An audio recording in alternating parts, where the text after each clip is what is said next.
What's up, everybody? Right now, we are moving on to the Trick or Treat Studios Michael Myers. So I think it's obviously only right that we start with the original '78.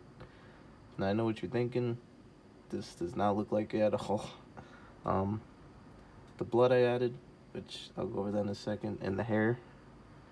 I'll just start off the bat. The hair, I did not do a good job. I don't think it looks great.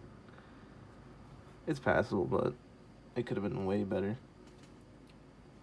Yeah, and I made a mistake. I didn't realize it was brown hair, so it's kind of inaccurate.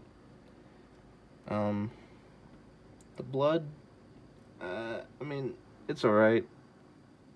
The problem is, though, he doesn't really get bloody in the movie, so. I don't mind it, but I feel like I could have done better. And blood on this hand. And obviously, just for clarification, he does not come like this. I did a good amount of custom work on it.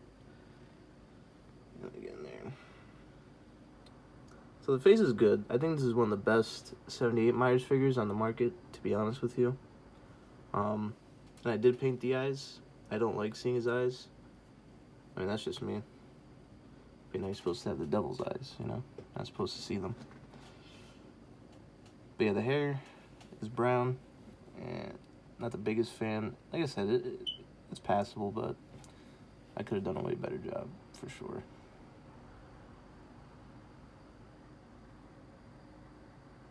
There you go.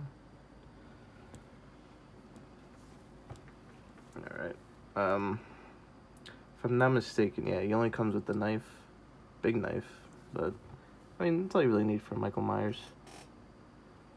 The reason why I did custom work was because... Let's see if I can make him stand without falling. I actually made resin mold. And there you go. Actually, that kind of works. So, Jesus Christ. There you go. I made a resin mold out of casting. So now I can make more of these heads. This was a choppy job by me. I need to clean this up. But yeah, it's a complete mold. I don't know if you'll see. But, yeah, let me show you. So I basically did a resin mold.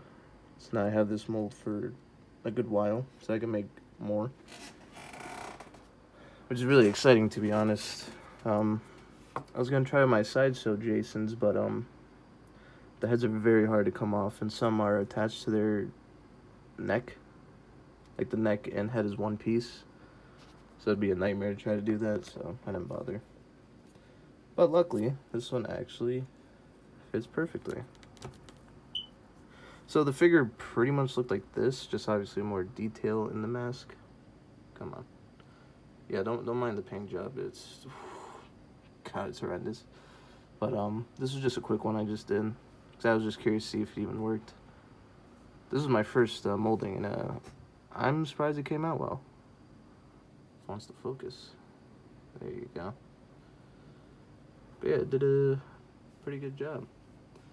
Like I said, obviously the paint I gotta improve on, but yeah, it's just a demo. Now this guy, the zipper goes down. He's basically just your average 1/6 scale figure. But I feel compared to most of the Trick or Treat Studios Myers, this one has a good range of motion. But that's because the coveralls are super loose, and the other ones are like actually tailored. But the only problem is you don't get as much movement as, say, this one, because you could put them in many dynamic poses. Make him like stabbing. His legs go up quite a bit. Very good range on this figure, actually. The only problem is he doesn't want to stand, which I should get a 1/6 scale stand, but I'm just being lazy. Pop this head off, put the other one back on. Actually, I'll just show you, for instance. So this is the hair. This is the original. I feel like it could be just a tad bit whiter, but overall, though, the detail on the mask looks great. like I said, I think this is the best 78 Myers on the market, at least as of now. And I will be picking up the Rob Zombie Halloween one that's coming out. Should be shipping out in January. I'm actually looking forward to that one. Definitely gonna make some resin molds out of that one.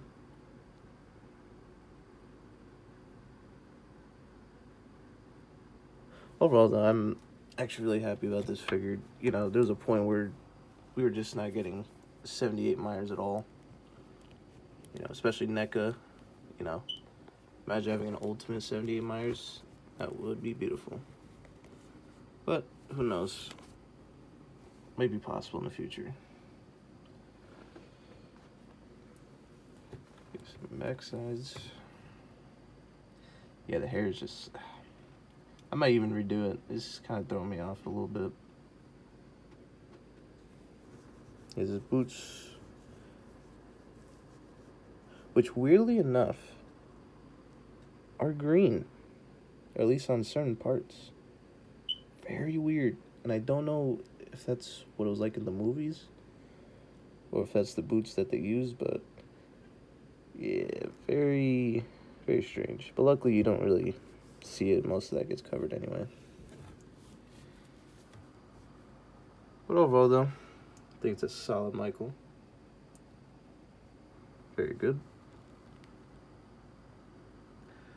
Yeah, I don't know. I mean, I might get another one.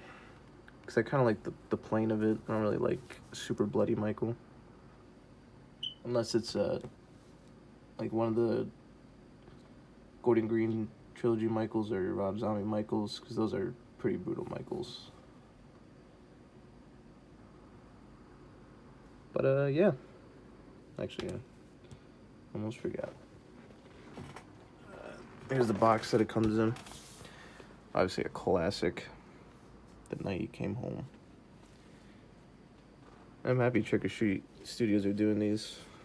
You don't get many 1/6 scale figures that are under $200. These guys don't go over 200, which I really like. Very affordable, at least for the most part. Actually has the mood poster, the iconic look.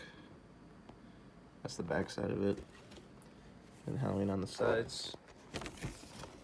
Okay. Another classic look. And then the Loomis quote. Purely and simply evil. Also, he did come with one extra hand. I did forget to mention that. But, yeah, that's about all he came with. Was that and the knife. Which I guess for the 78 Myers, that's all you really need. But, yeah, it's another window box. Magnetic. Pretty cool. Very nice. And, yeah, that'll do it for Mike. Next one, I'll probably be doing the Halloween 2 one. I have the 2018 one and the Halloween Kills one. I just not a big fan of part 4 or 5, Resurrection, H2O. I just never really got into those, so I really only picked up the 4. But I don't know, maybe in the future, if you guys would want to see it. But, yeah, see you in the next vid.